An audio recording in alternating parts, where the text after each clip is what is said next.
धम्मपद, यमक वग्गो, गाथा एवं कथा 5। तो धम्मपद में हम अब पांचवी गाथा की बात कर रहे हैं और उसकी कथा। तो इस कथा में क्या है कि वैर से वैर शांत नहीं होता है। तो ये कहानी है काल यक्षिणी की।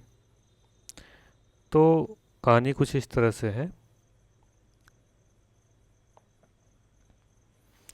यह कहानी एक गृहस्थ की है। उसकी पत्नी को कोई संतान नहीं थी, तो उसने क्या किया कि दूसरा विवाह किया।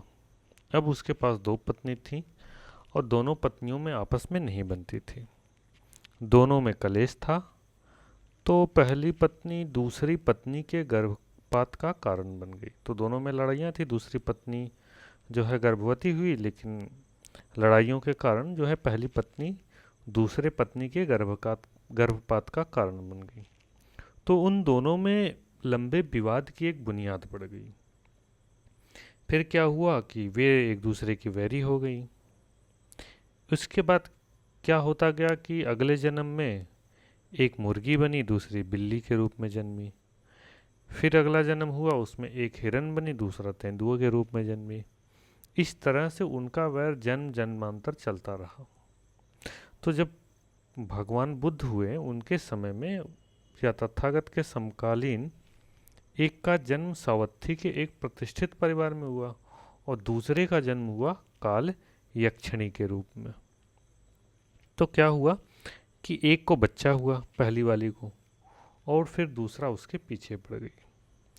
उन्हें मालूम हुआ कि सम्यक संबुद्ध ज्ञानी है, ध्यानी है, पारमिता पार अंतर्यामी है। इसलिए पहली उनकी शरणागत बनना चाहती थी और अपने बच्चे की रक्षा चाहती थी। वह दौड़ी दौड़ी जेतवन बिहार गई, भगवान के सामने अपने पुत्र को रख दिया। काल यक्षिणी उसके पीछे पीछे भागी, तो द्वारपालों ने उसे प्रवेश नहीं दिया। तथागत सब जान चुके थे और वो उनके बीच के बैर को समाप्त करना चाहते थे।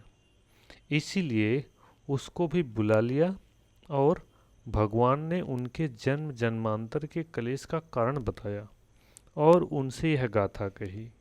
न हि वेरेन वेरानि समन्तिध कुदाचनं अवेरेन च समन्ति एष धम्मो सनंदनो।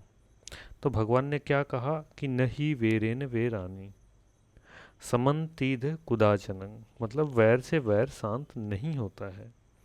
अवेरेन च समन्ति और एष धम्मो सनातनो, अवैर से ही वैर शांत होता है और यही संसार का सनातन नियम है या यही सनातन धम्म है।